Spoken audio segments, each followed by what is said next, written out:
اللهم صل على سيدنا محمد وعلى آل سيدنا محمد. أعوذ بالله من الشيطان الرجيم. بسم الله الرحمن الرحيم. الحمد لله رب العالمين، والصلاة والسلام على سيد المرسلين وعلى آله وصحبه أجمعين. رب اشرح لي صدري ويسر لي أمري واحلل عقدة من لساني يفقهوا قولي. سبحانك لا علم لنا إلا ما علمتنا إنك أنت العليم الحكيم. ولا حول ولا قوة إلا بالله العلي العظيم. Kitab Pati Paridah, muka surat 46. Muka surat 46 baru yang ke-11 daripada atas. Muka surat 46 baru yang ke-11 daripada atas. Qala al-muallifu rahimahullahu ta'ala wa nafa'ana bi'ulumihi amin. 5. Qiyamuhu binafsih. Kerana kalau tidak wajib qiyamuhu binafsih dengan makna yang pertama, iaitu makna yang pertama terkaya daripada zat yang menumpang ia Allah padanya pada zat, nescaya berkehendak ia Allah kepada zat, dan berkehendak kepada zat tidak terkaya, tidak istighna. Dan kalau tidak wajib qiyamuhu binafsih dengan makna yang kedua, iaitu terkaya daripada yang menjadi akan dia akan Allah, nescaya berkehendak, yakni berkehendak Allah kepada yang menjadi akan dia akan Allah, dan berkehendak, yakni berkehendak Allah kepada yang menjadi akan dia tidak terkaya. 5. Qiyamuhu binafsih. Ini sifat yang kelima daripada 23 sifat, 23 akidah yang terkandung di dalam istighna. Istighna dan iftikar adalah makna yang terkandung daripada la ilaha illallah, yang mana aqaid 50, simpulan iman yang 50 terkandung pengertian dia di dalam 2 kalimah syahadah. 41 terkandung di bawah syahadah yang pertama, asyhadu an la ilaha illallah. Kemudian 9 sifat terkandung di dalam syahadah yang kedua, wa asyhadu anna muhammadar rasulullah. Jadi sekarang ni nak pergi kepada 41 sifat yang terkandung di bawah kalimah syahadah pertama, terkandung di bawah makna la ilaha illallah, yang mana makna la ilaha illallah tu pergi kepada istighna dan iftikar, makna kepada ilah. Ilah ni al-ma'budu bihaqqin, yang disembah dengan sebenar, yang bersifat dengan istighna, yang bersifat dengan iftikar. Istighna dengan makna terkaya Allah, lepas Allah daripada tiap-tiap yang lain. Iftikar dengan makna berkehendak, berhajah oleh tiap-tiap yang lain kepada Allah Subhanahu wa ta'ala. Tiap-tiap yang lain ni makhluklah. Jadi istighna terkaya, yakni lepas Allah daripada makhluk. Iftikar dengan makna berkehendak kepada Allah oleh sekalian makhluk. Itu istighna, iftikar yang terkandung pengertian dia di bawah la ilaha illallah, yang mana asas kepada la ilaha illallah adalah keesaan. Keesaan adalah asas kepada la ilaha illallah. Walaupun sifat 20 ni wahdaniyah diletak di bawah iftikar nanti, maksud di bawah iftikar, tetapi asas kepada la ilaha illallah adalah keesaan Allah jua Tuhan, dengan makna keesaan Allah pada zat, keesaan Allah pada sifat, keesaan Allah pada perbuatan.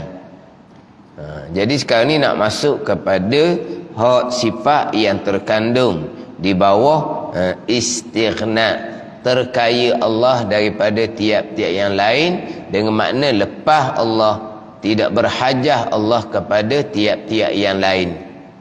Terkaya daripada, bukan kaya dengan. Kaya dengan tu ghinan, dipanggil ghinan mutlak, ghinan muqayyad. Kaya dengan, bukan nak situ. Nak ghinan mutlak. Kaya dengan mana? Lepas Allah, tidak berhajah Allah kepada makhluk. Itu ghinan mutlak, sifat Tuhan.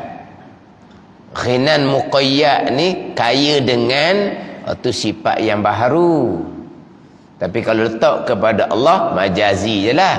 Faham tak ni? Allah kaya dengan banyak pemilikan. Dia kaya dengan banyak pemilikan ni, kaya makhluk. Itu kaya, dia panggil kaya muqayyad. Kaya yang berkait dengan banyak pemilikan.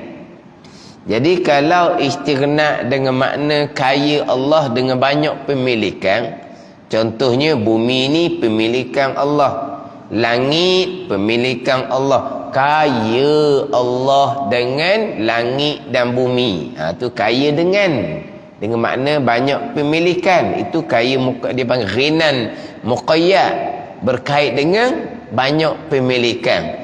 Itu kaya-kaya yang baharu seumpama tu. Jadi kalau kata Allah Ta'ala kaya kerana langit ni pemilikan Allah, bumi ni pemilikan Allah, kaya Allah dengan, sampai masa langit dan bumi akan dihancurkan. Tiup sangkakala yang pertama, langit dihancurkan, bumi dihancurkan. Jadi tak kaya dahlah Allahnya. Sebab kaya dengan banyak pemilikan, langit milik Allah, bumi milik Allah, kaya Allah dengan, sampai masa langit bumi dihancurkan, tak kaya dahlah Allahnya, gitu. Di nak sini kaya dengan makna lepas, ghinan mutlak, kaya dengan makna lepas, tidak berhajah Allah kepada selain daripada Allah Subhanahu wa ta'ala. Itu istighna, yang terkaya, yang lepas Allah daripada tiap-tiap yang lain. Yang terkandung bahawa istighna ini 23 aqidah. 23 daripada 41. Jadi baki lagi 18 terkandung di bawah iftikar. Jadi 41 masuk di bawah sifat, masuk di bawah la ilaha illallah. 41 ini 20 sifat yang wajib, 20 sifat yang mustahil, 1 sifat yang harus, 41. Masuk di bawah Muhammadur Rasulullah 9, 4 sifat yang wajib, 4 sifat yang mustahil, 1 sifat yang harus. Jadi 41 masuk di bawah istighna, masuk di bawah la ilaha illallah. 23 masuk di bawah istighna, jadi baki 18. 23 campur 18 jadi 41. Hak baki 18 tu masuk dia buat iftikar. Sekarang nak bicara hak masuk dia buat istighna 23 aqidah. 23 ini 11 sifat yang wajib bagi Allah, 11 sifat yang mustahil bagi Allah, dan 1 sifat yang harus. Jadi 23 aqidah yang terkandung di bawah istighna. Jadi nak pergi pada sifat yang kelima ni, sifat yang kelima, yang keenam, yang ketujuh, yang ke-8, 9, 10, 11, dibicara hak sifat-sifat yang wajib. Dibicara hak sifat yang wajib yang sebelah. Kemudian barulah dipergi kepada lawan kepada sifat yang wajib yang sebelah. Ini bicara sifat yang wajib yang sebelah terlebih dahulu, kemudianlah pergi kepada mustahil lawan sebelah itu. Dia musak 47 tu. Barulah pergi kepada hak lawan kepada sifat yang wajib bagi Allah yang sebelah ni. Pernah ditambah pula dengan satu laginya sifat harus bagi Allah Subhanahu wa ta'ala. Jadi hak ni hak sifat yang kelima daripada sebelah sifat yang wajib yang terkandung di bawah istighna. Jadi sifat yang pertama wujud, yang kedua qidam, yang ketiga baqa, yang keempat mukhalafatuhu ta'ala lil hawadis, terkandung di bawah istighna, dengan bahawa jikalau Allah ni bukan tidak bersifat dengan sifat wujud. Wujud di sini wujud yang hakiki lah, wujud yang baharu macam wujud kita. Nescaya Allah Ta'ala berkehendak kepada yang menjadi akan dia akan Allah. Berkehendak tu tidak istighna lah dia panggil. Jadi wujud Allah ni wujud yang zati, wujud yang hakiki, wujud yang sebenar-benar. Dia panggil wujud yang sungguh ti. Mana wujud yang sungguh ti? Dia panggil wujud zatiyun. Kalau kita gak wujud yang sungguh ti. Adapun wujud kita ni wujud yang tak sungguh ti. Sebab apa? Dulu asal tak ada, ada sekarang, nanti kembali tak ada. Ada gitu bukan ada sungguh ti, ada sementara. Yang asalnya tak ada sekarang, akan kembali tak ada. Ada gitu bukan ada sungguh ti, ada sementara, tapi ada lah. Hak sungguh ti ni hak tetap, ada hak wajib. Itu baru ada hak sungguh ti. Ada ni? Ini contohlah kalau misal kita. Hak sungguh ti ni hak tetap. Hak sementara tu dak ngi sungguh ti gitu. Hak sungguh ti ni hak tetap. Tu baru sungguh ti. Jadi ada Allah ni ada yang wajib. Tu barulah dia panggil wujud yang zatiyun, wujud yang sungguh ti. Wujud yang hakikiyun, wujud yang sebenar-benar. Mana wujud yang sungguh ti, mana wujud yang sebenar-benar? Wujud hak wajib ni. Wujud hak wajib. Hak wajibul wujud. Wujud hak wajib bukan wujud hak harus. Jadi wujud hak wajib ni wujud yang tidak ada permulaan. Wujud yang tidak ada permulaan. Tu barulah wujud yang hak sungguh ti. Wujud yang tidak ada permulaan. Kalau wujud ni wujud yang aridi macam wujud kita ni, asalnya tak ada. Tu tak lepas berkehendak kepada Allah yang menjadi akan kita lah jadinya. Jadi Allah ni wujud yang hakiki, wujud sebenar-benar yang tidak ada permulaan. Bila Allah wujud yang sebenar-benar yang tidak ada permulaan, maka tidak berkehendak Allah kepada yang menjadikan. Itu istighna. Adapun wujud kita ni wujud yang aridi, wujud kerana Allah mewujudkan kita. Wujud kita wujud yang aridi, wujud kerana Allah yang mewujudkan kita. Dia panggil wujud yang harus. Maka wujud macam kita ni berkehendak kepada yang menjadi akan kita. Tengah-tengah ada ni pula berkehendak kepada Allah yang mengekalkan ada kita. Ni. Sebab apa? Sebab wujud kita wujud yang harus juga. Adapun wujud Allah wujud yang hakiki, yang tidak ada permulaan. Bila tidak ada permulaan, tidak ada kesudahan. Bila tidak ada permulaan, tidak ada kesudahan ini, maka Allah bersifat dengan mukhalafatuhu lil hawadis. Bersalahan dengan makna tidak serupa Allah dengan segala yang baharu. Ni hak ni apa ni? Sambung tu. Allah wujud yang hakiki, yang tidak ada permulaan, qidam. Bila wujud yang hakiki tidak ada permulaan, permulaannya tidak ada, maka kesudahannya pun tidak ada. Bila Allah wujud yang tidak ada permulaan, yang tidak ada kesudahan, tak serupalah dengan yang baharu. Sebab hawadis yang baharu ini bukan wujud yang hakiki. Wujud yang baharu diwujudkan oleh Allah, kemudian nanti akan tiada kembali, dibinasakan oleh Allah Subhanahu wa ta'ala. Jadi wujud kidam baqa mukhalafatu ta'ala hawadis ni maksud di bawah sifat istighna, terkaya Allah, lepas Allah daripada yang menjadi akan Allah Subhanahu wa ta'ala. Terkaya Allah, lepas daripada segala-gala. Tidak berkendak yang menjadi, tidak berkendak kepada tempat. Sebab apa tidak berkendak kepada tempat? Kerana ada yang sedia kala hanyalah Allah Subhanahu wa ta'ala. Ada yang sedia kala hanyalah Allah Subhanahu wa ta'ala.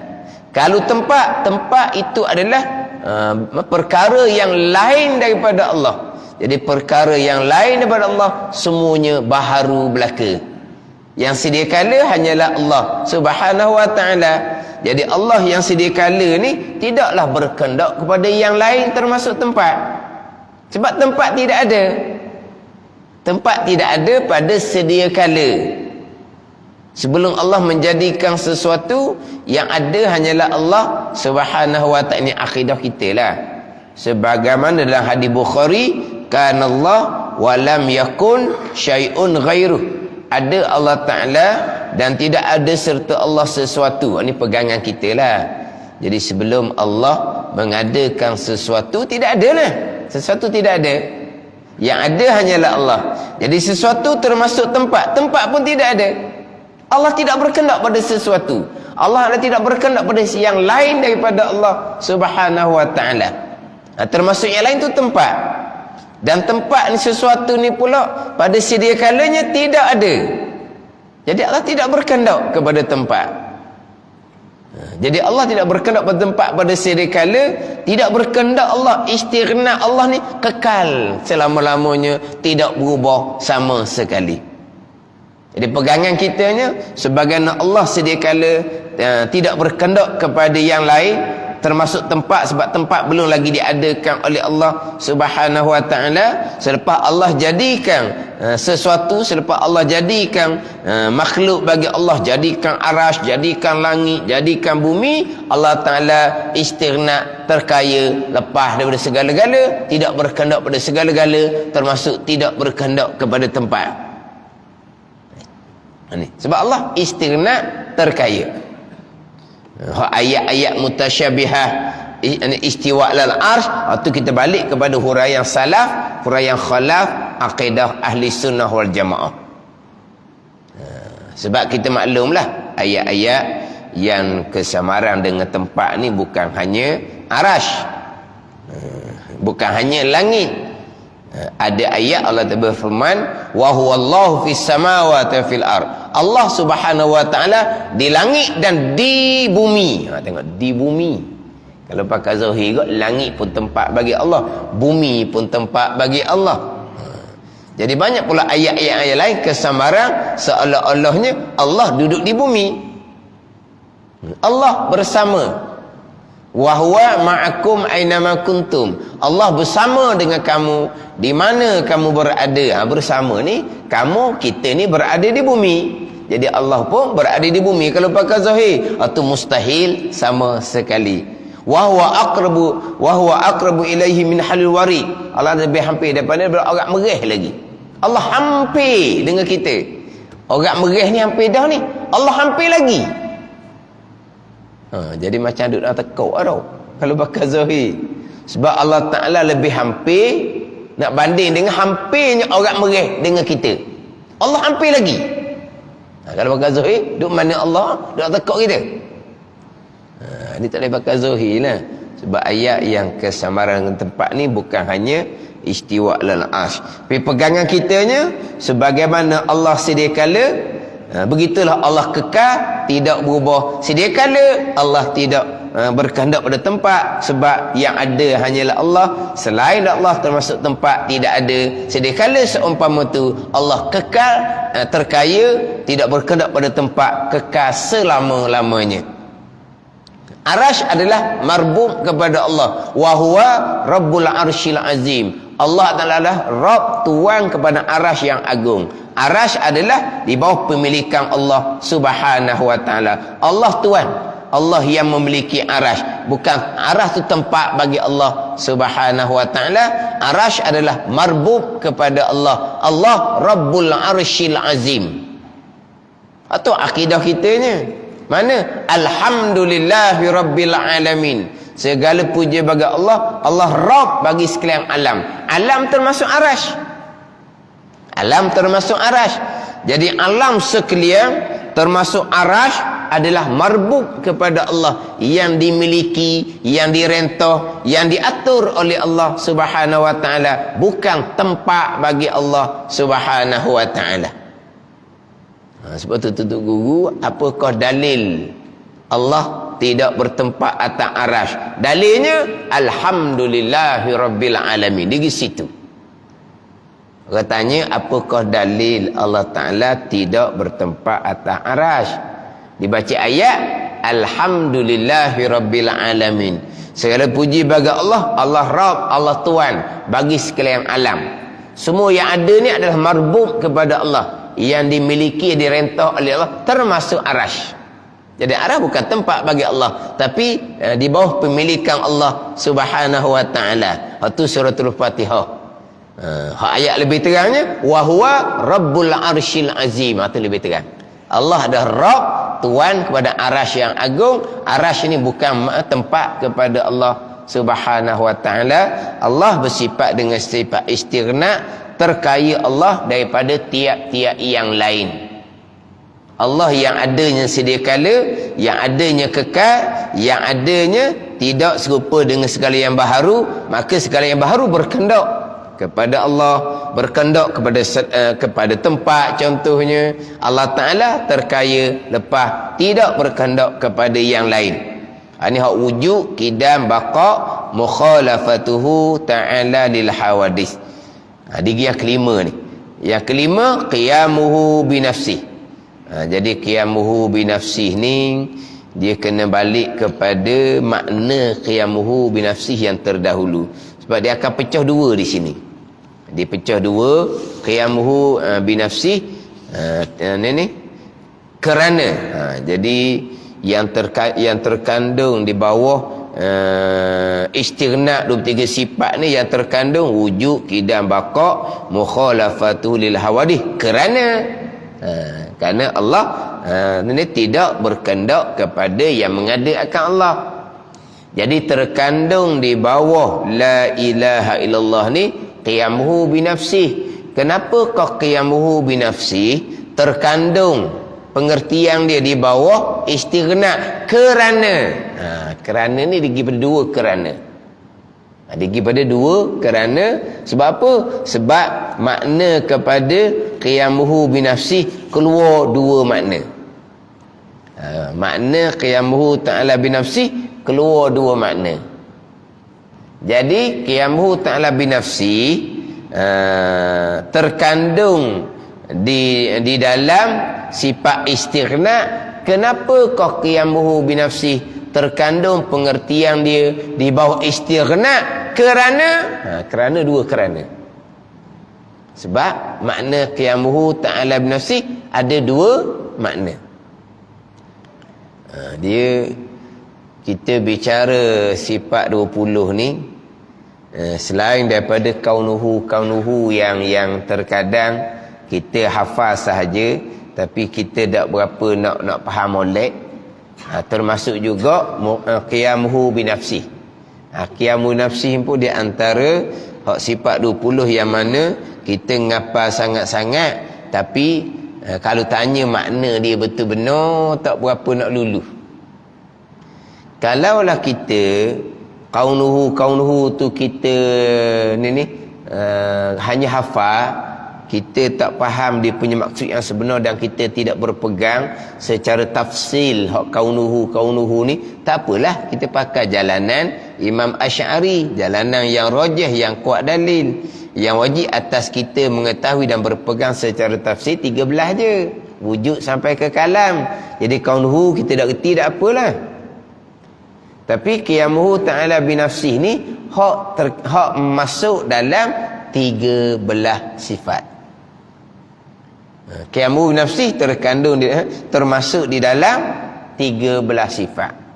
13 sifat ni jalanan Imam Asy'ari sekurang-kurangnya kita nak mengenal Allah Subhanahu wa ta'ala. Ia termasuk qiyamuhu binafsih. Tapi terkadang kitanya qiyamuhu binafsih ni di antara sifat yang kalau kita buat soalan lah, panggil apa? Soalan hak bukan ABC tu, soalan hak jawab tu. Panggil apa? Kan dia ada soalan ABC. ABC tu tak erti jawab kita. Kita kira lah A ke B ke C ke, janji jawab je. Ni hak tak ada ABC. Soalan dia subjektif. Hak subjektif ni kena jawab lah. Kalau ABC kalau ada ni, ada bodadu ke apa. Dah. Takkan kita dah kerti nak jawab ABC. Takkan kita tinggal kosong, rugi. Jawab je lah. Kalau tinggal kosong, tak jawab, memang kosong. Tak ada markah. Tapi kalau kita jawab, letak je ikut-ikut. Kalau kebetulan kena, kena. Ni kadang-kadang ni, kenapa hak ABC hak lain tu tak boleh nak jawab? ABC hak ni nampak boleh jawab. Payah hak ni. Bukan jawab. Dia letak je. Dia letak kebetulan betul. Ni hak kalau soalan hak subjektif mana tak ada ABC. Nak jawab macam mana? Apakah makna qiyamuhu binafsi? Berdiri Allah dengan sendiri itu hanya terjemahan.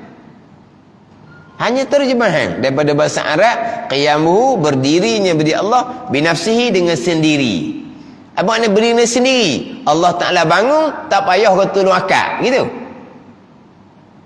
Dah qiyamuhu binafsi, berdiri Allah dengan sendiri, dengan makna Allah Ta'ala berdiri, bangun, tak payah kau tolong akak. Oh, berdiri, duduk tu bercanggah pula dengan sifat yang keempat. Mukhalafatuhu ta'ala lil hawadith. Berdiri sendiri bukan berdiri bangun duduk. Sama lah macam kita. Dia sudah dapat berdiri sendiri. Apa makna? Anak kita ni sudah dapat berdiri sendiri. Maknanya apa? Maknanya sebelum ni anak tu nak berdiri, mak ayah kena angkat dia sebab dia cacat. Dah. Maknanya dia berdiri sendiri, makna dia sudah tak perlu kepada pertolongan ibu bapa. Selama ni dia tak boleh berdiri sendiri.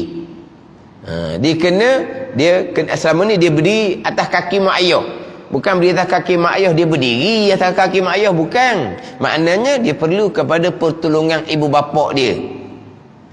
Maknanya dia belum berdikari. Hak berdikari ni panggil berdiri atas kaki sendiri. Tak, berdikari. Apa makna berdikari? Berdiri atas kaki sendiri.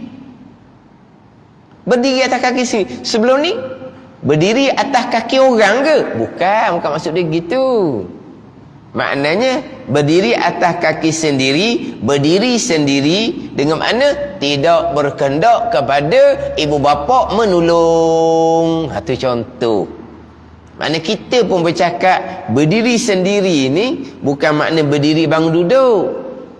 Ini samalah berdiri dengan sini makna Allah tidak berkehendak kepada zat, Allah tidak berkehendak kepada yang menjadi akan Allah Subhanahu wa ta'ala. Cuma makna yang kedua, Allah tidak berkehendak pada yang menjadi akan Allah tu mudahlah, sebab Allah bersifat dengan sifat kidam. Bila Allah bersifat dengan sifat kidam, ada Allahnya sedia kala, pasti Allah tidak berkehendak pada yang menjadi. Itu makna yang kedua mudah. Makna yang pertama tu payah sikit. Allah tidak berkehendak kepada zat yang menumpang ia Allah padanya pada zat tu payah sikit. Sebab itulah terkadang dalam setengah pandangan qiyamuhu binafsih satu makna je. Satu makna saja. Allah tidak berkehendak kepada yang menjadi akan Allah. Allah tidak berkehendak kepada zat yang menumpang ia Allah pada zat. Itu saja satu makna. Allah tidak berkehendak pada yang menjadi, itu masuk dah di dalam sifat kidam. Bila Allah ada sedia kala, berarti Allah tidak berkehendak kepada yang menjadi akan Allah Subhanahu wa taala. Ada setengah pandangan seumpama tu. Tapi kita biasanya dua makna lah. Allah tidak berkehendak kepada zat, Allah tidak berkehendak kepada yang menjadi akan Allah Subhanahu wa taala. Dua makna. Dalam matan Ummi Barahim itulah, la yaftakiru ila mahallin wala ila mukhassisin. La yaftakiru ila mahallin, tidak berkehendak Allah kepada mahal, yakni kepada zat, wala ila mukhassisin, dan tidak berkehendak Allah kepada mukhassis ai fa'il, tidak berkehendak pada yang menjadi akan Allah. Dia keluar dua makna.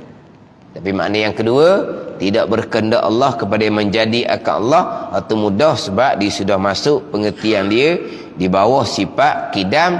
Allah ada sedia kala, pastilah tidak berkehendak Allah kepada yang menjadi akan Allah Subhanahu wa taala. Tapi makna yang pertama tu, tidak berkehendak Allah kepada zat, terkaya Allah daripada zat. Tidak berkehendak, tidak berhajat, terkaya Allah daripada zat. Kenapa Allah terkaya daripada zat? Kerana Allah zat, Allah bukan sifat. Ada di situ.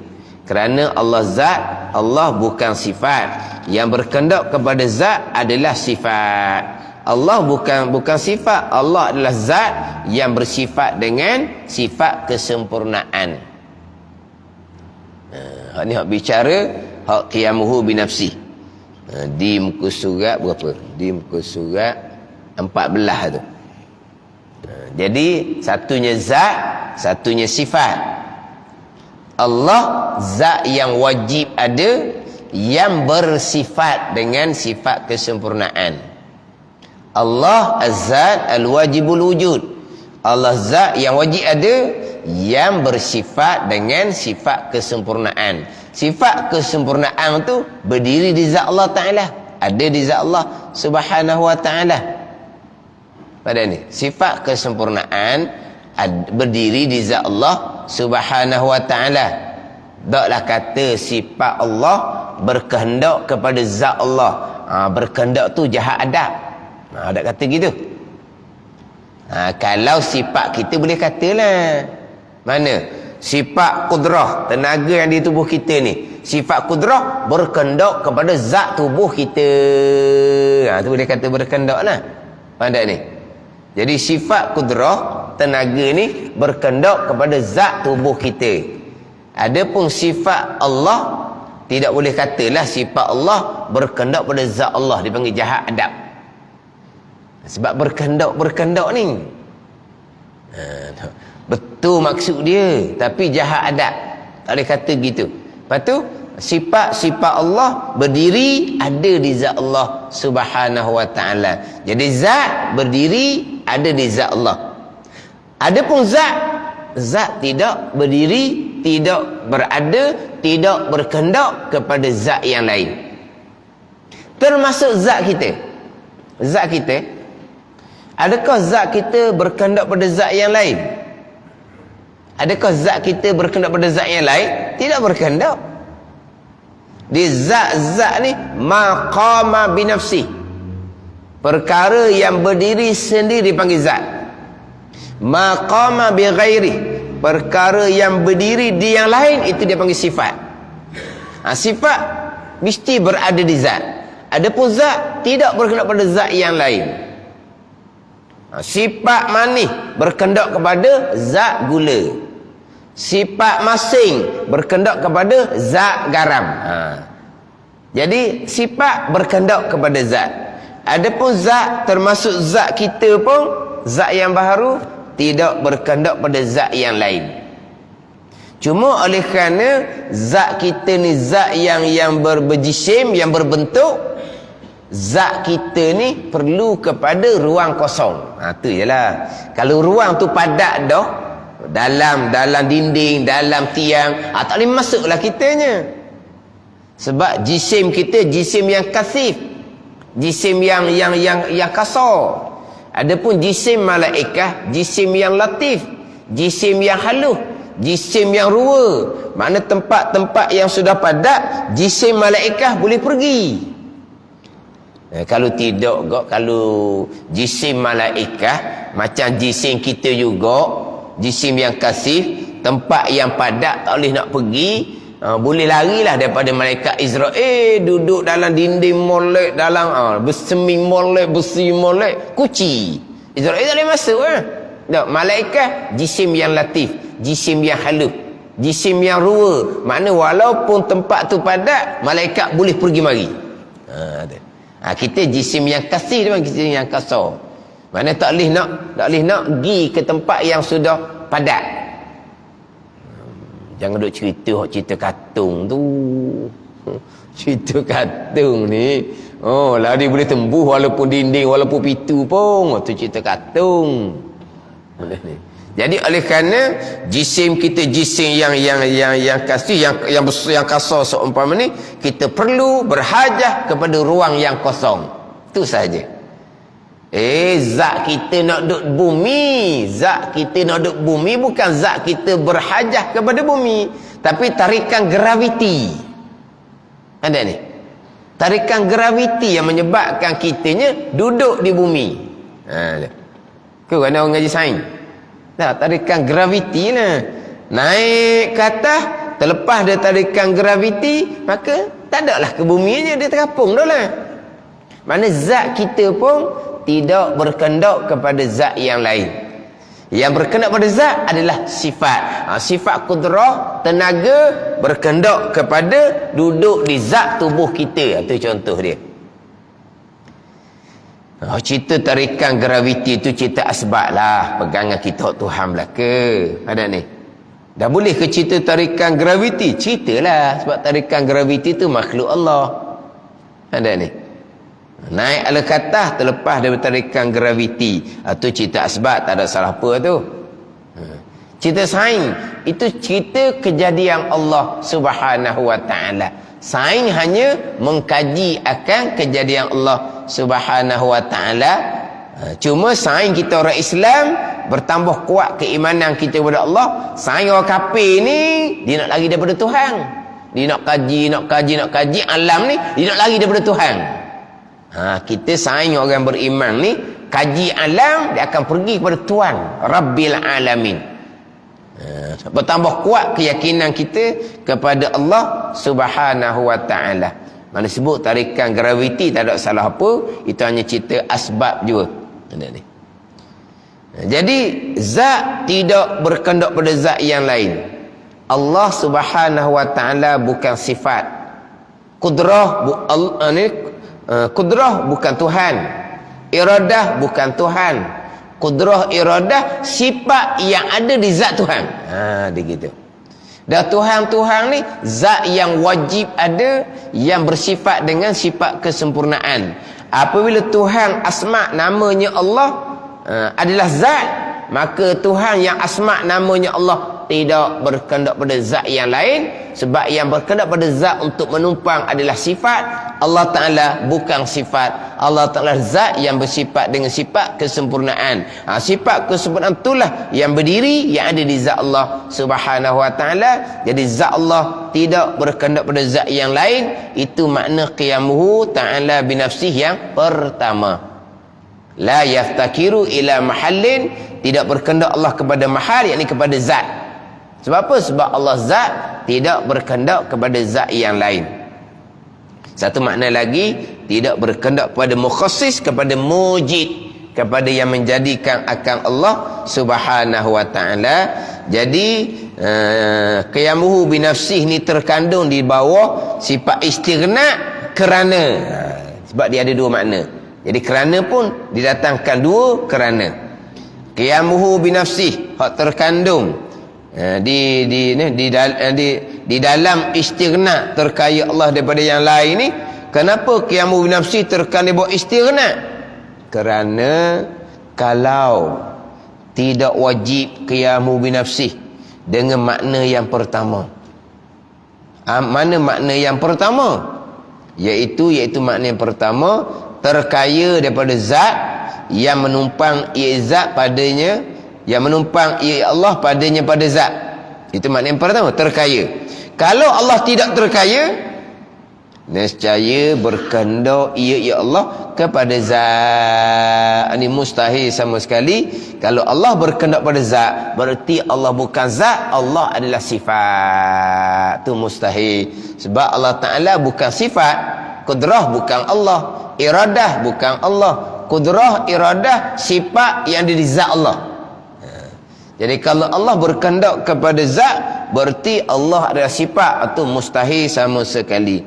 Dan berkehendak, ini berkehendak pada zat, tidak terkaya. Jadi Allah terkaya daripada yang lain, berarti Allah adalah zat yang tidak berhajah, yang terkaya daripada zat yang lain. Itu hak makna yang pertama. Dan kalau ni datang makna yang kedua pula ni. Dan kalau tidak wajib qiyamuhu binafsih dengan makna yang kedua. Mana makna yang kedua? Iaitu makna yang kedua, terkaya Allah daripada menjadikan dia. Kalau Allah tidak terkaya daripada menjadikan dia, nescaya berkehendak pada menjadikan dia, dan berkehendak tidak terkaya. Kalau Allah tidak wajib Allah bersifat dengan qiyam binafsih, makna yang kedua. Makna yang kedua ni terkait daripada menjadikan, berarti Allah ni tidak terkait dengan menjadikan. Kalau Allah tidak terkait daripada menjadikan, jadi Allah berkehendaklah pada yang menjadikan. Berkehendak tu tidak terkaya, tidak istighna. Kalau Allah berkehendak pada yang menjadikan akan Allah, lucu sifat wujud kidam baqa, mukhalafatuhu lil hawadis. Kalau Allah berkehendak kepada yang menjadikan akan Allah, maka lucu sifat wujud kidam baqa, mukhalafatuhu ta'ala lil hawadis. Jadi Allah terkaya, tidak berkehendak kepada yang menjadi akan Allah Subhanahu wa ta'ala, kerana Allah adanya sedia kala, dan Allah lah yang menjadikan akan segala-gala perkara yang lain. Jadi ini qiyamuhu ta'ala binafsih, dua makna. Allah terkaya daripada zat, dan Allah terkaya tidak berhajah kepada yang menjadi akan Allah Subhanahu wa ta'ala. Jadi qiyamuhu ta'ala binafsih, dua makna ini dia termasuk di bawah istighna, terkaya Allah daripada yang lain daripada Allah Subhanahu wa ta'ala. Keenam sama, ketujuh basar, ke-8 kalam, ke-9 kaunuhu sami'an, ke-10 kaunuhu basiran, ke-11 kaunuhu mutakalliman. Ini 11 sifat yang wajib, yang terkandung di dalam makna istighna, terkaya Allah daripada tiap-tiap barang yang lain. Wallahu a'lam.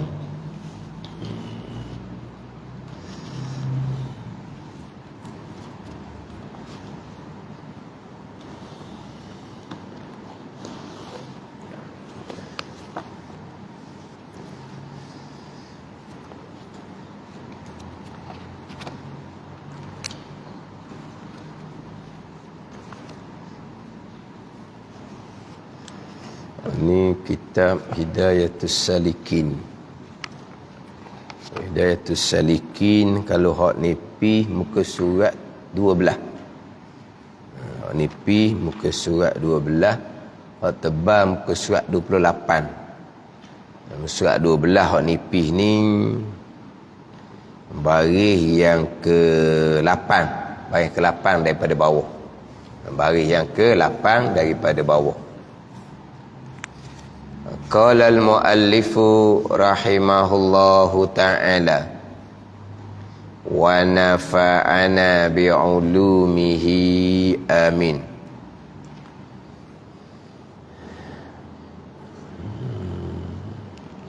Dan jangan engkau hadapkan matahari dan bulan dan jangan engkau belakang akan dia akan matahari dan bulan,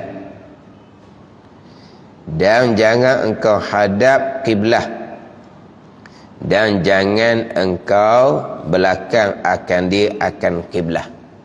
Ini sambungan adab ketika qada hajah. Adab ketika qada hajah. Jadi adab ketika qada hajah ni, jangan engkau hadapkan matahari dan bulan. Hadap ni ketika buang air besar, dan jangan engkau belakang akan dia akan matahari dan bulan. Membelakang ni hadap ni ketika buang air kecil, dan jangan engkau membelakang akan dia akan matahari dan bulan ketika buang air besar. Kalau hadap matahari, kalau hadap matahari, hadap bulan ketika buang air kecil, hukumnya adalah makruh. Adapun membelakangkan matahari, membelakangkan bulan, sini dilarang jugalah. Tapi pandangan yang muktamad tidak dimakruhkan. Yang dimakruhkan hanya menghadap matahari dan bulan saja. Membelakangkan tidak dimakruh. Sini ni makruh belakang ni. Jangan engkau hadapkan matahari dan bulan. Hadap matahari bulan hukumnya makruh. Dan jangan engkau membelakang akan dia, membelakangkan matahari dan bulan. Kalau membelakangkan matahari dan bulan hukumnya makruh. Tapi pandangan yang muktamad, yang dilarang hanyalah menghadap matahari, menghadap bulan. Tidak dimakruhkan membelakangkan matahari, membelakangkan bulan ketika qada hajah. Hadap tu je makruh. Sining ni hadap matahari bulan pun makruh, membelakangkan matahari bulan pun makruh sini. Tapi pandangan muktamad, yang dimakruhkan hanyalah menghadap matahari dan bulan. Adapun membelakangkan matahari dan bulan, itu tidak dimakruhkan. Itu atas pandangan yang muktamad. Kemudian menghadap matahari ni pula ni ketika matahari tengah naik lah, ataupun ketika matahari tengah turun. Matahari tengah naik, kita pun hadap kepada sebelah timur. Matahari tengah turun, kita pun hadap sebelah barat. Tu hak dilarang. Hak ni larang ni jikalau tidak ada sutra, tidak ada hadangan. Kalau ada sesuatu di hadapan, maka tu tak makruh dah lah. Tu tak makruh dah. Pandai ni. Hak ni cerita hak makruh. Kita qada hajah, hadap matahari, hadap bulan ni, jikalau tidak ada hadangan. Kalau tak ada dinding di hadapan. Kalau tidak ada dinding di hadapan. Kalau ada dinding, hadap matahari, hadap bulan, itu tak makruh dah lah. Tapi hadap matahari ni kok, ketika matahari naik, ketika matahari jatuh, baru hadap matahari, membelakangkan matahari. Adapun kalau matahari tengah langit, hak hadap mataharinya, dia tidur melentang, dia pun kencing. Tu hadap matahari lah tu. Pada ni. Sekarang ni hak hadap matahari, membelakangkan matahari sungguhnya ketika matahari naik, ketika matahari turun. Tapi kalau matahari tengah langit pada waktu zuhur, hak hadap mataharinya macam mana? Dia pun tidur melentang, dia pecah, dia pacau ke atas. Tu budak-budak kecing tengah tidur, tak ada pakai pampers, dia kecing dah. Tu hadap matahari tu. Tu hadap matahari lah. Ni cerita ni kalau tidak ada hadangan. Mana jangan qada hajat menghadap matahari bulan, dan jangan membelakang matahari bulan, dan jangan engkau hadap kiblah, dan jangan engkau membelakangkan kiblah, membelakangkan akan dia akan kiblah. Larangan hadap matahari, larangan yang lain. Larangan hadap kiblah, larangan yang lain. Ada ni larangan yang lain. Hak dalam hadisnya hak larangan. Hak larangan menghadap kiblat. Nabi SAW bersabda, iza ataitumul ghaid, jika kamu datang kepada berak, fala tastaqbilul qiblata wala tastadbiruha bibaulin wala ghaitin walakin syarriku wa gharribu. Nabi kata, jangan kamu menghadap kiblat dan jangan kamu membelakangkan kiblat dengan kencing dan juga dengan berak. Walakin syarriku wa gharribu, akan tetapi hendaklah kamu menghadap akan matahari terbit dan kamu menghadap akan matahari jatuh. Ada ni. Ngadap matahari terbit, ngadap matahari jatuh. Tapi tempat kitanya lain. Tempat kita menghadap dan membelakangkan kiblat adalah menghadap dan membelakangkan matahari. Menghadap dan membelakangkan matahari.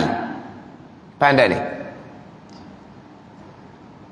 Hak Nabi larang daripada menghadap kiblat, membelakangkan kiblat. Sebalik Nabi memerintahkan kita menghadap matahari naik, matahari jatuh. Hak tu di Madinah, bukan di tempat kita. Di tempat kita pening lah. Jangan kamu menghadap kiblat ketika buang air kecil. Jangan kamu membelakangkan kiblat ketika buang air besar. Hendaklah kamu menghadap matahari naik dan hendaklah kamu menghadap matahari jatuh. Kalau kita menghadap matahari naik, itu dengan makna kita membelakangkan kiblat. Kalau kita menghadap matahari jatuh, itu maknanya kita menghadap kiblat.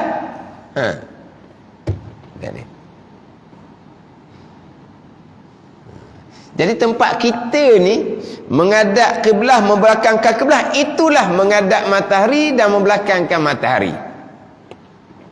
Kalau tempat kita lah menghadap matahari naik, matahari jatuh. Hak Nabi perintah supaya ketika qada hajah hendaklah menghadap matahari naik dan matahari jatuh. Tapi orang kata larangan menghadap matahari, larangan tanpa ada hadangan. Sekarang ni ada hadangan lah. Kena ada hadangan. Memang Nabi perintah supaya menghadap matahari naik dan menghadap sebelah matahari naik dan sebelah matahari jatuh. Tapi berarti kita menghadap matahari, bukan Nabi suruh menghadap matahari. Nabi suruh menghadap sebelah mana matahari naik, matahari jatuh, kena ada hadangan. Tapi jangan menghadap kiblat. Kitanya dok. Kitanya Nabi perintah supaya menghadap sebelah matahari naik. Sebelah apa? Sebelah ternaik. Menghadap sebelah terjatuh. Apa? Ternaik terjatuh dah kalau kita dah. Nabi perintah ketika nak qada hajat jangan menghadap kiblat ketika buang air kecil, jangan membelakangkan kiblat ketika buang air besar. Nabi suruh menghadap sebelah matahari naik, sebelah timur. Nabi suruh menghadap sebelah timur, Nabi suruh menghadap sebelah barat. Nabi suruh menghadap sebelah timur, Nabi suruh menghadap sebelah barat. Kita menghadap sebelah timur tu berarti kita sudah membelakangkan kiblat ketika buang air besar. Kita menghadap ke barat berarti kita sudah menghadap kiblat ketika buang air kecil. Itu haram. Dan Nabi kata suruh menghadap timur barat itu Madinah, bukan Malaysia. Faham tak ni? Kan Nabi larang menghadap membelakangkan kiblat. Nabi suruh kita menghadap sebelah timur, sebelah barat. Ada ni, sebelah timur, sebelah barat. Tapi kitanya kalau kita menghadap sebelah timur, berarti kita sudah membelakangkan kiblat Kaabah ketika buang air besar. Nabi perintah kita menghadap sebelah barat. Kalau kita menghadap sebelah barat, berarti kita sudah menghadap kiblat ketika buang air kecil. Itu haram. Ada ni. Hak Nabi perintah ni di Madinah. Ini hak Nabi perintah di Madinah. Ini satu-satu adab yang wajib atas kita. Ini adab yang wajib. Adab-adab yang lain hukumnya adalah sunat. Ini adab yang wajib. Jangan menghadap matahari, itu adab yang sunat. Kalau menghadap matahari, jangan dalam keadaan tanpa ada hadangan. Jadi menghadap kiblah hukumnya makruh, menghadap matahari menghadap kiblah hukumnya haram, menghadap matahari hukumnya makruh. Kalau di tempat yang lain, tempat di Madinah lah contohnya, dia kena larilah sedikit daripada kiblah dan kena lari daripada timur dan barat. Kalau kita ni selamat lalu dah kitanya. Kita tak menghadap timur barat, lepas daripada menghadap kiblah, lepas daripada menghadap matahari. Kalau kita selesai lalu kita. Ada ni. Sebab kita kalau menghadap kiblah, membelakangkan kiblah, bersekali dengan menghadap dan membelakangkan matahari. Satunya haram, satunya makruh. Dua-dua sekali kena kita. Adapun di Madinah, menghadap kiblah, membelakang kiblah hukumnya haram, menghadap matahari, membelakang hukumnya makruh. Nak lepas daripada dua larangan ni, larangan haram dan makruh, dia kena ambil tengah lah. Kena ambil tengah antara ni lah, timur barat, utara, selatan lah dah. Jadi Madinah ni kiblahnya utara, selatan ke macam mana? Jadi dia kena lepas daripada kiblah, menghadap dan belakangkan kiblah kalau di Madinah, dan dia kena lepaskan daripada menghadap matahari. Membelakangkan matahari tu khilaf ulama, tak apalah waktunya. Tapi kalau tempat kita cukup mudah. Tempat kita cukup mudah. Sebab apa? Sebab kita menghadap ke utara selatan, beres lalu. Kiblah menghadap pun lepas, membelakang pun lepas. Matahari menghadap pun lepas, membelakang pun lepas. Kita kalau ada hajah, menghadap utara dan selatan. Lepas kedua-dua. Hak larangan yang wajib, larangan yang sunat. Jangan menghadap kiblah, itu larangan yang wajib kita kena tinggalkan. Jangan menghadap matahari, itu larangan yang sunat kita tinggalkan. Boleh pahala sunat kita menghadap matahari, hukumnya makruh. Jadi kalau tempat kita, kalau betul-betul menghadap matahari, membelakangkan matahari, satunya kita buat perkara makruh, satunya kita menghadap dan membelakangkan kiblah, itu buat perkara haram. Kalau tempat kita menghadap utara, menghadap selatan, beres lalu, sesat lalu. Sebab kitanya menghadap, membelakangkan kiblah sama dengan menghadap dan membelakangkan matahari. Sebab kiblah kita sebelah barat, matahari akan turun sebelah barat. Kalau kita kencing menghadap kepada sebelah barat, haram kena menghadap kiblah, makruh kena menghadap matahari. Kalau kita lah, mana menghadap utara, menghadap selatan. Ini bicara kalau tidak ada benda di hadapan. Adapun kalau ada benda di hadapan, ataupun tidak ada sesuatu di hadapan, tidak ada sesuatu di hadapan, ketika kita menghadap kiblah, ketika buang air kecil, ketika kita membelakangkan kiblah, ketika buang air besar, tapi di tempat yang disediakan untuk qada hajah, kata arang ada ni. Kita mungkin tak perasan. Lagipun kita buat tandah ni, kita tak kira mana. Tak kira manalah. Tandah tu menghadap, membelakangkan kiblah ke, ataupun tandah tu menghadap utara dan selatan, kita tak kira. Tak kira tau. Buat rumah pun tak kira kiblah kitanya. Kalau buat rumah ikut kiblah, tak ikut luk tanah, orang tukar rumah kita dengan surah. Surah lah. Mana-mana bangunan yang tak ikut luk tanah, surah. Kan surah duk sengit tu kan. Dah lah tanah tu sepik, sengit pula. Payah nak buat. Tanah sepik. Lepas tu kena buat kalau ikut luk tanah tu ada ruang sikit. Jadi orang buat rumah ni ikut luk tanah, tak ikut kiblat. Orang dulu ikut kiblat, sekarang tak. Bila buat rumah ikut luk tanah, ni terkadang jadi masalah ni. Yang mana rumah dia dengan kiblat tu sikit je dia kata. Ke kanan sedikit, ke kiri sedikit. Allah sedikit je. Kalau masuk rumah tu pusing sikit dah boleh ke? Udah sangat ke? Dah kalaulah dengan kiblat tu jauh sangat lari, lain cerita. Ada ni. Bagi dia bangunan rumah, kiblahnya ke kanan, banyak ke kanan. Kiblahnya ke kiri, banyak ke kiri. Itu lain. Ni kadang-kadang ke kanan, kita ke kanan. Banyak sikit je. Allah sikit sangat je. Mana kalau buat rumah tu ikut kiblah rasanya dah uduh lagi tau. Dah dia buat rumah siap-siap nak main ajak. Oh cari kiblat kat mana? Tengok kiblat. Allah sikit je lari. Oh kalau buat rumah ikut kiblat kan comel kan tau. Ni rumah bukan hak dibuat, beliau siap dah sama telur lah.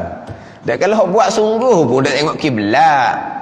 Dah lah kalau kiblat tu mana kena ke kanan banyak, kena ke kiri banyak, kita buat rumah ikut luk tanah lah. Tapi kalau hanya sedikit saja, kita buat rumah ikut kiblat lah mudah. Ikut kiblat mudah. Dia kalau ni kalau kiblat dia lari sedikit je. Lari sikit je daripada rumah dia. Dia pun semayang sikit je ke kanan, sikit je ke kiri. Nyakit ni pernah berlaku ni. Nyakit ni siapa tang dia semayang mana-mana tempat pun, dia semayang di surau ke masjid ke, dia akan jadi tak sama macam orang. Dia akan jadi sengit ke kanan, sengit ke kiri. Ada ni. Sekarang dia semayang di rumah. Kalau ke kanan tu banyak, kalau ke kiri tu banyak, tu tak jadi lekat kalau pergi masjid surau. Tapi kalau dia hanya lari sikit je daripada rumah dia ke kanan, lari sikit dari rumah dia ke kiri, sampai time dia semai di masjid surau, hak sepatut ikut straight bangunan tu, dia lari dada dia. Dia lari. Dada apa ke? Lekat tabiat. Ada lekat tabiat. Ni tak pernah. Ada seorang tu dia semayang. Apalah dia ni semayang, jadi dah kita dah sah, kita boleh nampak lah. Jadi dia tu apa? Tewing ke apa? Pewing ke apa? Tewing ke pewing? Kena erti? Tewing. Pewing. Tewing. Mana tewing? Tak tahu tewing? Tahu. Tak tahu ni orang KL tak tahu kau. Tewing mana apa? Dia lari sikit. Kata kenapa dia ni? Bukan dari sana apa lesah ni, kita boleh nampak dia tu jadi macam tak banyak, tapi dia tak sama dengan orang. Kena rumah dia gitu. Rumah dia, kiblat rumah dia nya makna sikit je lari, sikit je. Tu kata kalau masa buat rumah tu, kalau ikut kiblat tak nampak mana. Sikit je lari. Jadi dia pergi main di masjid surau, sepatutnya betul lah dengan bangunan tu. Dia jadi apa? Lekat tabiat. Tahu? Lekat tabiat. Dia jadi lari sikit. Jadi kita ni buat rumah, buat tandah tak kira. Sepatutnya buat tandah ni menghadap utara, menghadap selatan. Menghadap utara, menghadap selatan. Kita cerita ni mazhab Syafi'i. Kalau dalam tandah tak apa menghadap kiblah, membelakangkan kiblah, hanya khilaful aula, saya tidak makruh. Tapi ada pandangan di antara pandangan mazhab Hanafi, menghadap kiblah, membelakangkan kiblah, walaupun dalam tandah yang ada dinding sekalipun, haram juga hukum dia. Haram juga. Walaupun dalam jambang sekalipun, walaupun dalam tandah sekalipun, kalau menghadap kiblah, membelakangkan kiblah, hukumnya haram. Tapi jumhur kebanyakan ulama termasuk mazhab Syafi'inya, kalau tempat tu memang untuk qada hajah, membelakang dan menghadap kiblah hanyalah khilaful aula, tidak makruh pun. Khilaful aula ni bang, khilaful aula ni kurang utama.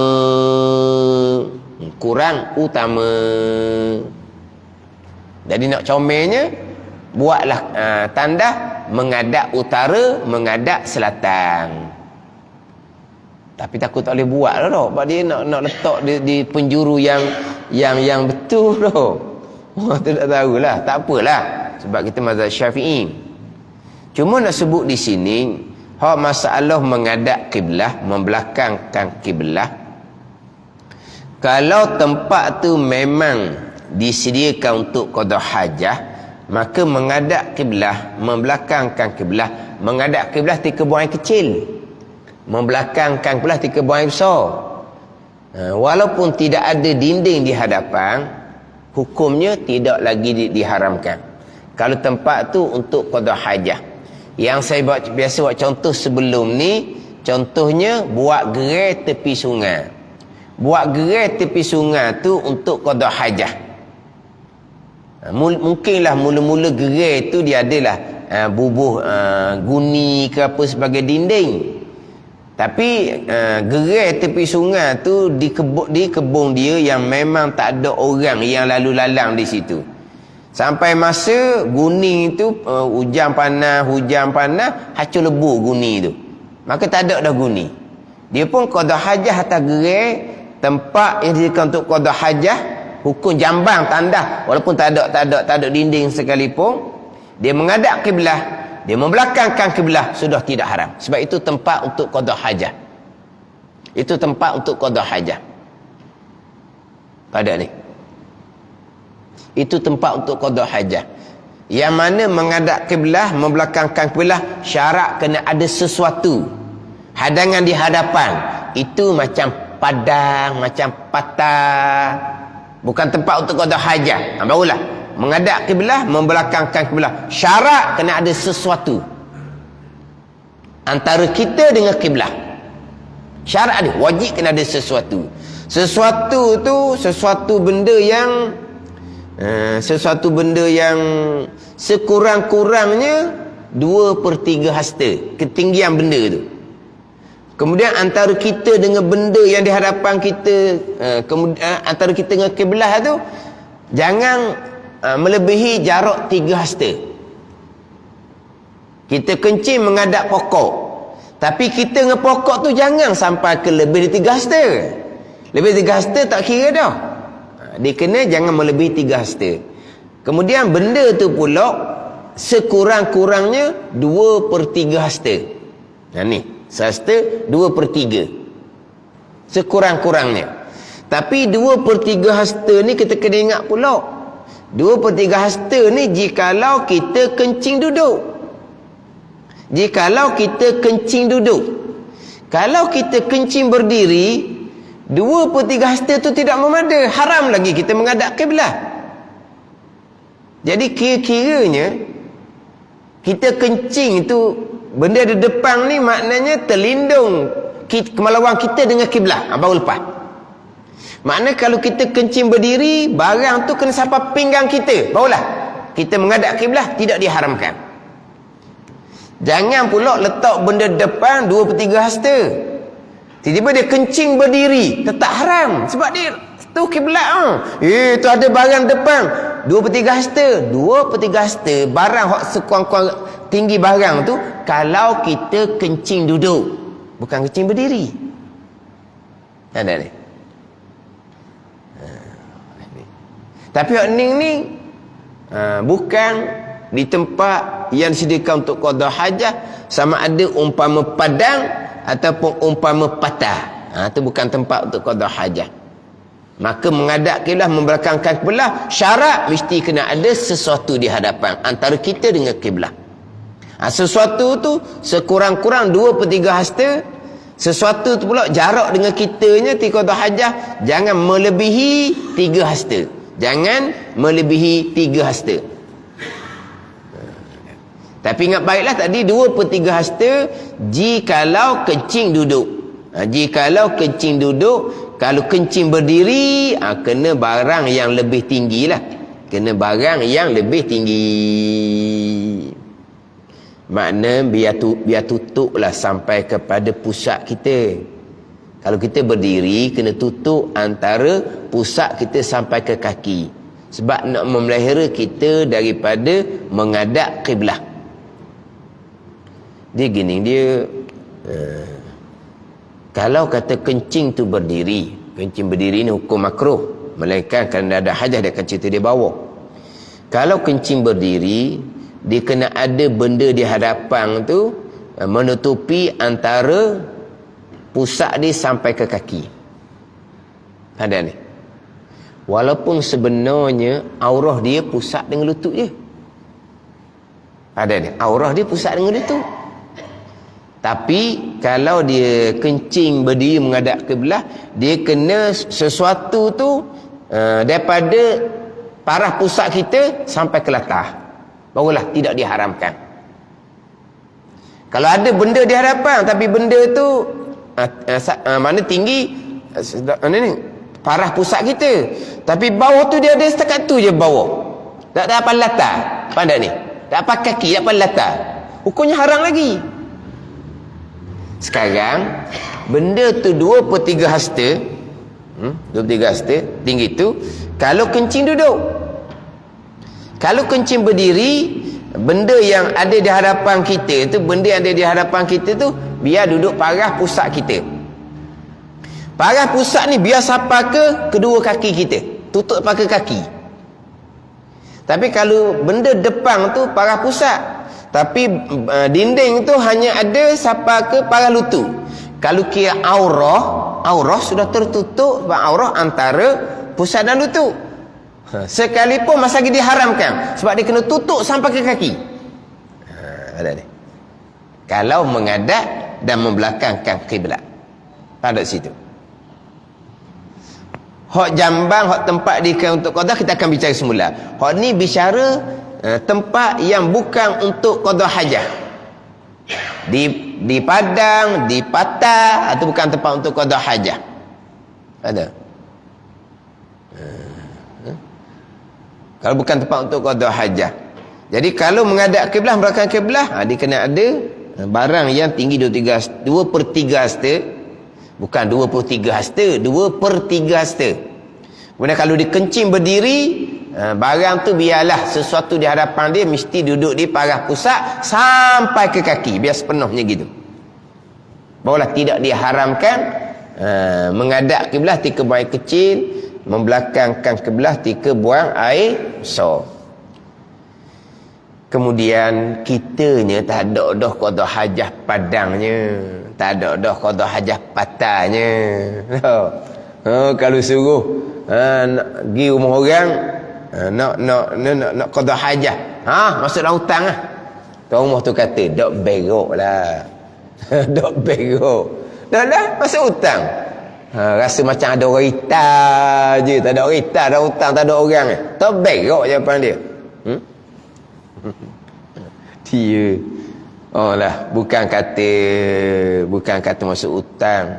Orang kita ni tandah lebih kurang pun tak berok dah. Tandah lebih kurang je. Pondok landah lebih kurang je. Tandah tutup. Tapi tutup pun atas tu buka, kalau pergi lenggok tak nampak orang berok. Tapi tak ada orang kita tengok. Tapi kalau kau tak biasa, kau dah lah dalam tu air beladung sekali. Tak berok orang kita. Ada. Dia hidup pondok, tak nak berok tu ayat kemok dia. Mok dia susah hati, pak anak tak nak berok. Pak tandah dah molek lah, pondok. Tandah ke mana? Tu mujur sekarang ni ada tandah. Masa saya ngaji tak ada tandah. Masuk dalam hutang. Mana ada jambang? Ada tandah ni. Masuk dalam hutang.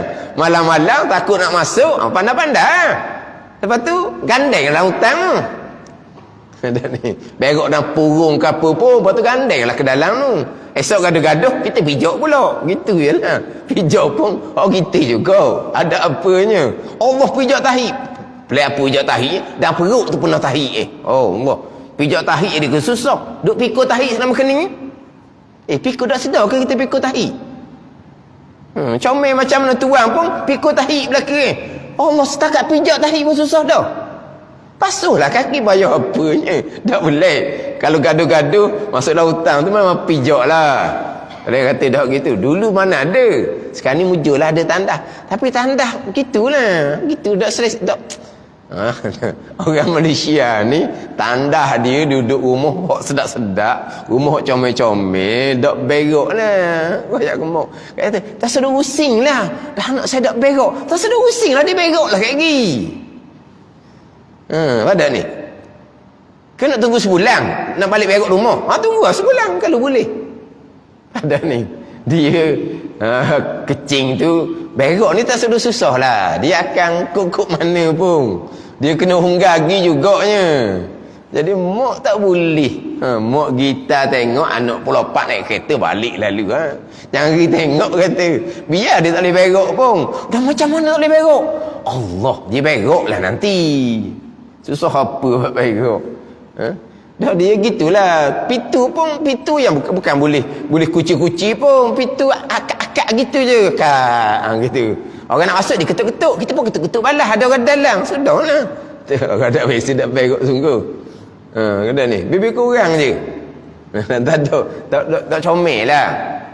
Ada ni. Jadi tempat hak memang untuk qada hajah. Hak kita hak masuk tadi ada dah masuk tengah padang ke patah. Hak patah zaman dulu. Hak memang dulu patah. Apa panggil penyung telur pagi-pagi. Tu telur tu, penyung telur. Dia pakai kain ni, kain plekat dia tu, dia pun likung tu gok. Tak segera cara penyung tengah telur. Zaman dulu ni, cerita zaman dulu ni. Mana kamu sekarang? Tak ada pengalaman kita sekarang ni. Tak ada pengalaman tau. Tak ada pengalaman berok sambil makan wah kemuting. Tak ada pengalaman orang kita. Mana kita masuk dalam hutan berok, keluar tak ada susah. Dia keluar, masuk dah dalam ni. Buah kemuting, kenyang semula. Kan buat keluar tu habis dah perut. Dah. Keluar daripada hutang tu, kenyang balik. Sebab apa? Makan buah kemuting. Mana keluar, isi gati lalu. Kita kenal dah buah kemutingnya. Pernah makan buah kemuting? Pernah makan buah kemuting? Pernah? Sedap jangan. Apanya? Sedap. Sekarang tak ada dah pokok kemuting. Ni cerita dulu-dulu lah. Cerita dulu. Jadi sekarang kita kata tak ada dah kita nak cerita berok padang berok patah. Kita tempat yang memang untuk qada hajah. Memang tempat untuk qada hajah. Hak tu menghadap kiblah, membelakangkan kiblah, sekalipun tak ada dinding di hadapan, tidak dihukumkan haram. Macam kata gerai tadi. Gerai tadi dia punya guni hancur lebuh dah, dia pun buang kecil menghadap kiblah, buang besar membelakangkan kiblah. Contoh, tidak haram. Sebab itu tempat untuk qada hajah. Dia tak syarat ada sesuatu di hadapan. Yang mana kita perasan ke tak, terkadang kita qada hajah membelakang kiblah ataupun menghadap kiblah. Biasa tak bukan membelakang lah, kita menghadap kiblah. Kita perasan tak, kita buang air kecil, kita menghadap kiblah. Di hadapan tak ada sesuatu. Contoh, jadi tandasnya di penjuru. Tandasnya di penjuru. Dia pun buang air kecil. Kebetulan dia menghadap tu memang kiblat. Di hadapan dia tidak ada dinding. Dinding tu dinding bilik mandi. Pasang tak?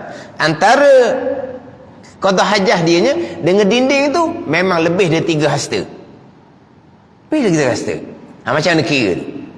Sebab menghadap kiblah tidak ada sesuatu di hadapan. Ada dinding bilik mandi lebih daripada 3 hasta, tidak dikira. Perasan? Kalau kita membelakangkan kiblah tak timbul sebab belakang dinding lalu dah. Kan kita tandah dibuat di penjuru bilik mandi.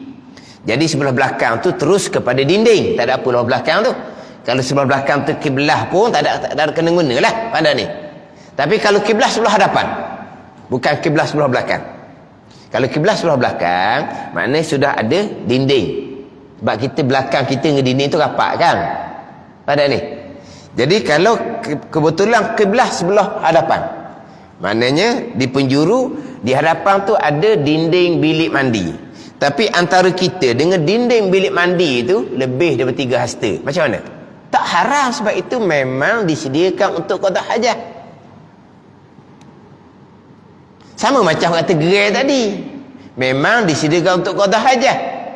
Tak ada dah guni yang menghadangi antara seseorang dengan kiblah. Tak haram, sebab itu tempat untuk qada hajah. Jadi macam kita tadi lah. Tanpa kita sedari, kita buang air kecil tu, kita menghadap Kaabah. Kita menghadap Kaabah. Ada dinding bilik mandi jauh, dinding bilik mandi. Pada ni tidak diharamkan sebab itu tempat yang disediakan untuk qada hajah yang kita panggil tandas.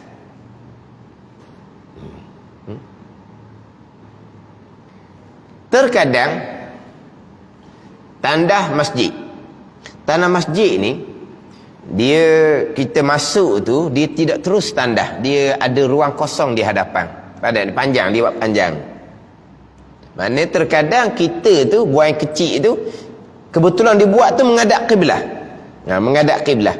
Maka antara kita dengan pintu ni tapi dia 3 hasta. Tapi tak ada apa lah. Sebab itu tempat yang disediakan untuk qada hajah. Tapi kalau tandas masjid jangan buat gitulah. Buatlah menghadap utara dan selatan. Ada ni. Kan? Tandas di buah belakang ke di buah sisi ke tak kira lah. Jadi pastikan ketika qada hajah tu menghadap membelakangkan utara dan selatan. Itu lebih aula. Jangan buat tandas masjid di sisi ataupun di belakang tapi menghadap kiblat. Khilaful aula, kurang elok. Mazhab Hanafi tetap haram. Sebab menghadap kiblat tetap haram walaupun di tempat yang disediakan untuk qada hajah, walaupun ada dinding di hadapan. Dia tak boleh. Tak boleh menghadap kiblat semata-mata. Sama ada padang, sama ada patah, sama ada tandas, walaupun di hadapan tu ada dinding sekalipun, tak boleh menghadap dan belakangkan kiblat. Haram hukum dia. Jadi kita mazhab Syafi'i tidak haram, tidak makruh, tetapi khilaful aula, kurang utama, kurang elok. Mana kita elokkan. Tapi nak ceritanya kalau kata tandas masjid dia buat di belakang masjid contohnya, tapi dia buat tu menghadap kiblat. Menghadap kiblat. Ni. Buat menghadap kiblat pula antara tempat duduk tandas ni ke depan tu pintu. Pintu ke hadapan. Pada ni. Jadi menghadap kiblat, ada pintu lebih daripada 3 hasta. Tapi tidak diharamkan dan tidak dimakruhkan kerana itu tempat untuk qada hajah.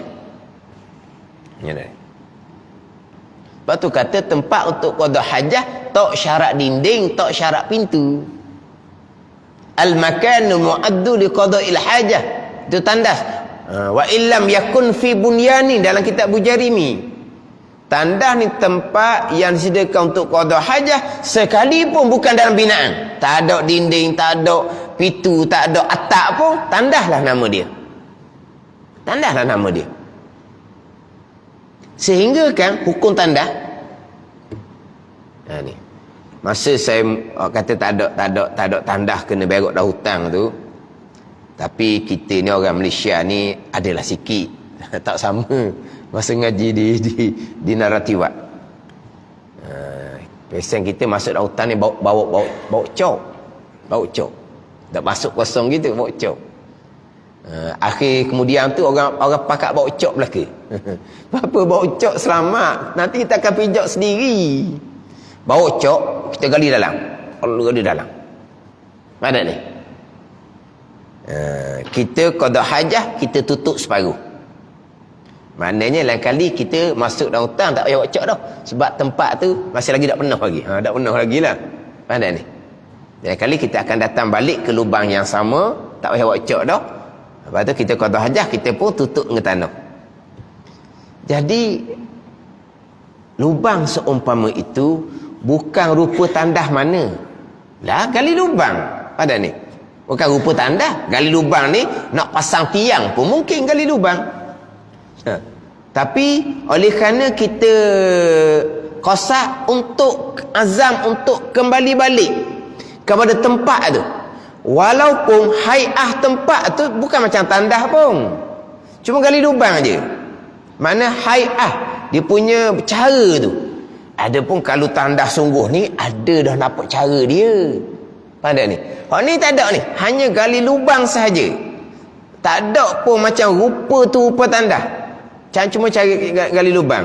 Tapi kita kosak di hati akan kembali ke tempat tu. Maka tempat tu panggil tandas. Lubang tu panggil tandas. Lubang tu panggil tandas. Tak ada dinding. Itu kata tandas bukan syarat dinding, bukan syarat pintu. Tak ada syarat. Dinding pintu adalah untuk mengelakkan orang daripada melihat aurah kita yang terbuka. Tu je. Tujuan dinding dan pintu. Bukan untuk menjadikan tempat tu tandas kena dinding. Tidak ada. Maknanya kalaulah kita masuk dalam hutang, kita gali lubang dari dalam, kita akan berazam akan kembali balik ke tempat tu. Kita berazam akan kembali balik ke tempat tu. Maka tempat tu dipanggil tandas. Tempat tu dipanggil tandas. Maknanya kita nak melangkah ke dalam tandas tu, kita baca doa. Dan kalau lubang yang kita gali itu di hadapan tak ada pokok, tak ada apa sekalipun. Mana lubang tu di tengah padang, padang ceng apa? Tengah padang sungguh-sungguh, tak ada pokok pun. Sekalipun menghadap dan membelakangkan kiblat tidak haram. Sebab itu tempat yang disediakan untuk qada hajah. Sebab kita gali tempat tu dan kita berazam akan datang qada hajah di tempat yang sama. Maka hukumnya tandas. Bila hukum tandas, menghadap dan membelakangkan kiblat tanpa ada sesuatu di hadapan, tidak diharamkan. Mana ni? Ni sebut berulang kali lah. Salah pemahaman. Oleh kerana bilik mandi itu dia letak sekali dengan tandas, maka dihukumkan tandas sekalian. Tak betul gitu. Sebab tandas tempat yang disediakan untuk qada hajah. Tapi tak ada dinding antara tandas dengan bilik mandi. Dinding itu bukan syarat untuk dihukumkan tandas. Maknanya tempat qada hajat tu tandas, tempat mandi dia panggil hammam. Tempat mandi tidak dimakruhkan berzikir. Orang azan kita jawab azan, kita berwuduk kita baca a'udzu, kita baca bismillah, kita baca alhamdulillah, kita berdoa lepas daripada kita selesai berwuduk, selesai mandi wajib di tempat mandi, bukan tandas. Tandas di tempat yang disediakan untuk qada hajah. Maknanya walaupun hanya gali lubang sekalipun, tapi akan datang kembali ke tempat yang sama, maka dihukumkan tandas. Maka menghadap dan membelakangkan kiblat, walaupun tidak ada sesuatu di hadapan, tidak dihukumkan haram. Pada ni yang syarat kena ada sesuatu di hadapan. Ketika ni menghadap buang kecil, ketika membelakang kiblat besar, tempat yang bukan disediakan untuk qada hajah. Orang ni kena beringat. Mana beringatnya? Di tempat mandi. Dia mandi, dia kencing di tempat mandi. Ada ni. Dia kencing di tempat mandi. Contohlah kita kata tempat mandi itu di tempat mandi dia panjang luas tu kan. Dia kencing di tempat mandi. Masa dia kencing tu, dia menghadap ke kiblat. Antara tempat kencing dia dengan dinding tu lebih dari 3 hasta, hukumnya haram. Sebab itu bukan tempat untuk qada hajat. Sekarang dia mandi. Jadi tempat mandi tu luas. Jadi dia mandi ni kita katalah dia dengan dinding hadapan tu jauh. Jauh dinding hadapan. Jadi dia pun kencing. Masa dia kencing tu menghadap kiblat. Tapi ada dinding, tapi dinding tu lebih dari 3 hasta di hadapan. Hukumnya adalah haram. Sebab dia kencing menghadap kiblat tanpa ada sesuatu di hadapan di tempat yang bukan disediakan untuk qada hajah, itu tempat mandi. Ada ni. Sekarang dia kencing tempat mandi. Satu. Mandi kencing tu dinding di hadapan. Betul dinding di hadapan. Tapi kalau kata menghadap kiblat, kalau tidak menghadap kiblat tak apa. Kalau menghadap kiblat, antara tempat kencing dia dengan dinding hadapan tu, jangan melebihi 3 hasta. Jangan melebihi 3 hasta. Melebihi 3 hasta, kencing di tempat yang bukan disediakan untuk qada hajah, menghadap kiblat, tidak ada sesuatu di hadapan, ada dinding sekalipun, tapi lebih dari 3 hasta sudah tidak dikira, hukumnya adalah haram. Hukumnya adalah haram. Dia gitu. Ini kena cermat lah. Kena cermat. Kalau di tandas tu tak apalah. Kalau kencing tu di tempat mandi yang bukan disediakan untuk qada hajah. Kemudian kira menghadap kiblah ni bukan kira di dada. Kira di tempat keluar tu. Kira di tempat keluar. Kita kalau menghadap kiblah semayang kira di dada. Menghadap kiblah ketika qada hajah ni bukan kira di dada, kira di tempat keluar tu. Tempat keluar macam mana? Dia kencing menghadap kiblah, tapi barang dia pusing ke kanan kiri. Tak haram dah. Dia kencing, dada bukan menghadap kiblah. Masa kencing dia ambil barang dia menghadap ke kiblah. Haram juga. Dia kira menghadap kiblah bukan kepada dada, kira kepada tempat keluar kencing tu. Ke mana arah? Dalam kitab di situ belakang. Tapi ni cerita qada hajah di tempat yang bukan disediakan untuk qada hajah. Kalau qada hajah di tempat yang memang khas untuk qada hajah, dalam tandas contohnya, menghadap dan membelakangkan kiblah. Menghadap kiblah ketika buang air kecil, membelakangkan kiblah ketika buang air besar, khilaful aula, tidak makruh, tapi kurang elok, kurang utama, dan ada pandangan tetap menghukumkan haram menghadap kiblah ketika buang air kecil, membelakang kiblah ketika buang air besar, walaupun di tempat untuk qada hajah, walaupun ada dinding sekalipun antara kita dengan kiblah, hukumnya tetap haram kalau menghadap dan membelakangkan kiblah. Sebab itulah seeloknya jadikan tandas tu menghadap utara selatan, maka selamat daripada menghadap kiblah dan membelakangkan kiblah. Dan jangan engkau duduk qada hajah di dalam air tenang, dan jangan engkau kencing atau berak di bawah pohon kayu yang berbuah, dan jangan engkau kencing atau berak dalam lubang tanah. Ni hak bukan belaka dah ni gitunya. Jangan jumpa lubang kencing dalam tu, hukumnya makruh. Sebab apa?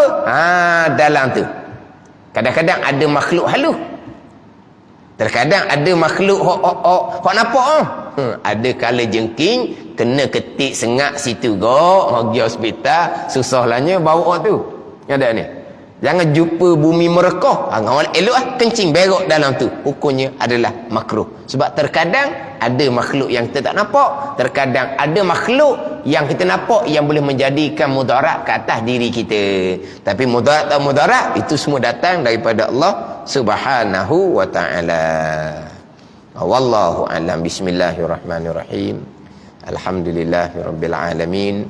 Wassalatu wassalamu ala sayyidil mursalin wa ala alihi wa sahbihi ajma'in. Allahumma aftah alaina futuhal arifin. Allahumma allimna ilma aqdamin wa fahimna famasabikin warzuqna ruqat talibin. Allahumma zidna ilma wa alhiqna bis salihin. Wa sallallahu ala sayyidina Muhammadin wa ala alihi wa sahbihi wa sallam. Walhamdulillahirabbil alamin.